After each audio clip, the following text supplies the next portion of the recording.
Magandang tanong ito at ito nga galing kay Buyet Narvato. Ayan po yung kanyang tanong, no?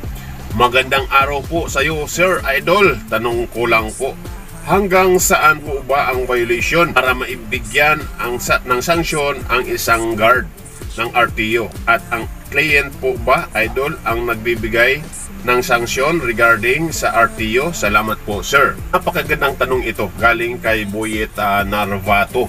Salamat sa iyo, Buyet Narvato, no? Salamat sa iyo at napakaganda ng tanong mo. Tira ng tanong na ito na katulad nito, siyempre sasagutin natin yan sa ating pagbabalik.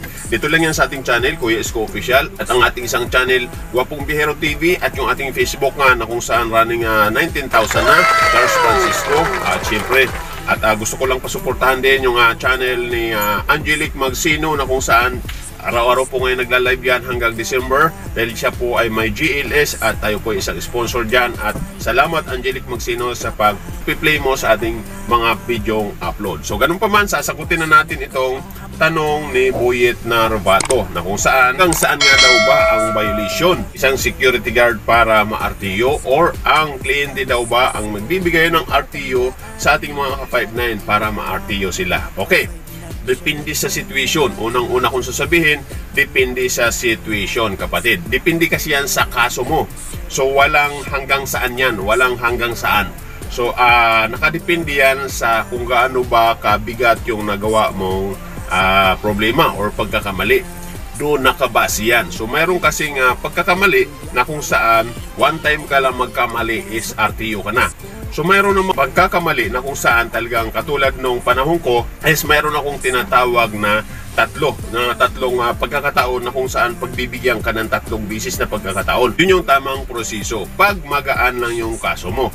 Pero nakadepende nga yan sa officer mo. Kasi mayroong officer kahit na kumbaga mabigat yung kaso mo, pwede ka pang pagbigyan. Pero may officer na talagang one time ka lang, talagang report ka na or RTO ka na. So dahil nga depende sa officer, so mayroong officer na kahit na RTO ka na, pagbibigyan ka pa rin. So may mga ganong situation. Pero ganun pa man, sa panahon ko nga na kung saan tayo ay isang inspektor is, una pagbibigyan kita, pag hindi ka nakinig, pangalaw pagbibigyan kita, pag hindi ka pa rin nakinig, pangatlo pag-explain ka, pag hindi ka pa rin nakinig, nag-explain ka na, pang-apat report ka na sa opisina. So ganun ka, kumbaga kaproseso ang ating mga ginagawa para mapagbigyan natin yon or mabigyan natin ng konsiderasyon yung isang tao.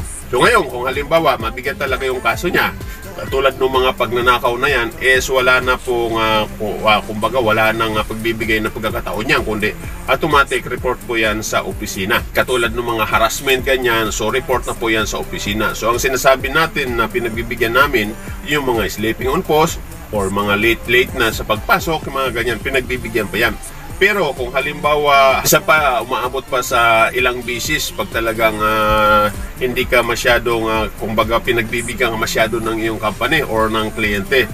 Pero minsan ang agency naman talagang hinahayaan ka lang.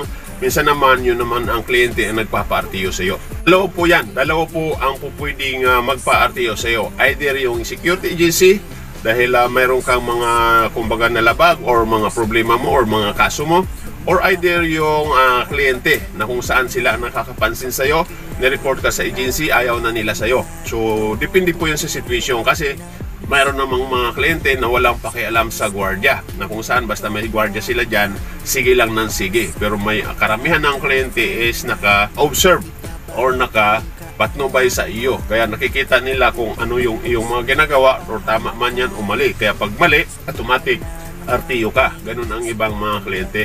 O kaya minsan naman pinagsasabihan nila yung kanila mga SG or mga ka-5-9 na naka-duty. Ganun ka-5-9, no, na kung saan hindi siya talaga kumbaga walang isang direksyon, walang isang direct to the point na hanggang saan, kundi depende sa situation. So ganun pa man, doon sa tinatawag na pinagbibigyan is 3 bisis lang yon. Pag nilagpasan mo pa yung 3 bisis, automatic RTO ka kahit na mababang kaso pa yon. So ano ba yung mga mababang kaso? Yung mga sleeping on post at syempre yung mga sigarilyo, pindi nga sa kliyente yan. Kasi may mga kliyente na nagbababa rin sila ng memo na kung saan pinagbabawal katulad ng pagsigarilyo. O yung pagtulog, dapat naka-duty ka talaga, hindi ka natutulog. Pag may memo at na kung saan yun ay talagang pinapatupad, ay talagang one time lang yun, RTO ka. dahil nga kumbaga mahigpit sila pagdating sa ganun. Pero hindi nga lahat ganun. Mga agency nga or may mga kliyente nga na hindi nga ganun. Marami. So 50-50 yan, 50%. So karamihan naman, basta malaking company, talagang dapat sunod ka sa policy. Halimbawa kung complete uniform, isa lang mawala sa'yo dyan, violation yan. So ganun pa man, kung halimbawa sombrero lang ang hindi mo na isuot, nahuli ka ng inspector mo, pagbibigyan ka ng 1 beses, hanggang 2 beses, hanggang 3 beses. O ganun siya. Pero pag sinabing abandoning of post naman, RTO automatic yan. Pero pinagbibigyan pa rin yan. Kaya nga depende sa situation. Depende sa officer. Yan, depende sa kliyente. Lagi nakadepende. Tuloy sa agency, yung mga tumitingin sa inyo, inspector nga. Kaya inspector lang ang pwedeng makapaghuli sa inyo at makapag-verify sa inyo o pag-report sa inyo sa opisina. So kliyente is araw-araw yan talaga nakamonitor sa inyo. Kasi wala namang ibang tao ang security agency kundi yung inspector, yun yung umiikot para tingnan yung mga tao nila sa area. So yung operation manager, minsanan lang yan. Yung ibang tao sa ating mga opisina is minsanan lang yung mapapadaan. Pero yung minsanan na yon, yun yung minsan na kumbaga yun yung nag-a-RTO kasi nga hindi nila kumbaga inaasahan na pwedeng madaanan ka at matsambahan ka, yung tawag nga nila tsamba. So yung inspector kasi depende sa situation dahil nga noong mga panahon na nakaraan pa meron tayong mga narinig dyan na kung mayroong lagayan, mayroong bigayan at nagkasala ka, magbigay ka, tapos ng kwento, may lagay, no? Kaya sa mga inspector natin, shout out sa inyo ng mga naghingi ng lagay dyan. So marami tayong na-experience yan, lahat yun natanggal. So yun nga, no, at may mga SOP kasi yan na tinatawag na kung ano yung dapat natin trabaho, yun lang gagawin natin. Huwag natin sobrahan, huwag rin natin kulangan. Kung sumubra man, dapat reported yan sa opisina o dapat reported yan sa ating mga operasyon or sa mga nakakataas sa atin. So yun yun, no? At walang sabi na hanggang ilan yung violation mo para ma-RTO ka. Wala. Kasi nga, depende sa kaso mo.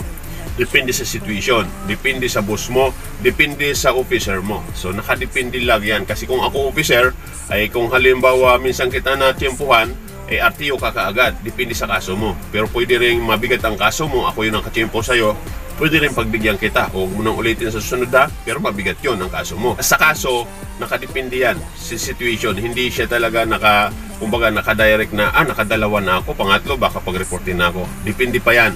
Kasi minsan, maabot ng 5, hindi ka pa rin pinag-report. Kaya nga, depende nga yan. So, unang-una, sa officer mo talaga nakasalalay. Ang nangyayari, yung ibang officer, nilalagyan ng mga gwardya para nakailang ulit man silang kasalanan, hindi sila pinare-report sa opisina. So, yun po yung katotohanan dyan. Real talk po tayo, mga kaibigan, mga sir. Yan po, dito lang yan sa ating channel, Kuya Isko Official at Gwapong Bihero TV. Yung ating Facebook account, Charles Francisco. At yun nga, shout out kay Angelic Magsino at maraming salamat sa mga viewers niya, sa mga nanonood sa iyong live. Thank you very much po at mabuhay po ang lahat. Mabuhay Philippines! Upang maiwasan ng kapahamakan.